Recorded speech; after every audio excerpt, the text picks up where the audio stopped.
ఈ గంధర్వపురంలో భక్తుల యోగక్షేమాలు కనిపెట్టి ఉండే మమ్మల్ని సేవించేవాడు కోరినది ఏది లభించదు. మీరందరూ నిత్యము ఈ సంగమంలో స్నానం చేసి సాక్షాత్తు కల్పవృక్షమైన ఈ అశ్వత్థ వృక్షానికి ప్రదక్షిణం చేసి అనర్థాలన్నింటినీ తొలగించగల ఈచటి పాదుకలను అర్చిస్తుంటే సర్వభ్రమాలు తొలగి సాక్షాత్తు ఆనందమే సిద్ధిస్తుంది. ఎలాంటి చింతలు గలవారికైనా ఇచ్చటి చింతామణి అనబడు విఘ్నేశ్వరుని ఆరాధించడం వలన సర్వ విఘ్నాలు నశిస్తాయి. భక్తి శ్రద్ధలతో ఈ అష్టతీర్థాలలో స్నానం చేసిన వారికి సర్వసిద్ధులు సమకూరి ముక్తి కూడా లభిస్తుంది.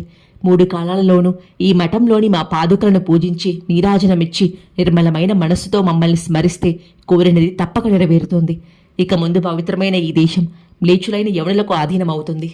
వాళ్ళు కూడా ఇక్కడకు వస్తారు. వారు వస్తే ఇక్కడ భక్తులకు నష్టం కలుగుతుంది. మేము ఇక్కడ లేమని వాళ్ళు అనుకోగలందుకు స్థూల దృష్టికి శ్రీశైలం వెళ్లిపోయినట్లు కనిపిస్తాము, కానీ అదృశ్యంగా ఇక్కడే భక్తులకు నిత్య ప్రసన్నులమై శాశ్వతంగా ఉంటాము అని చెప్పి ఆయన తమ పాదుకల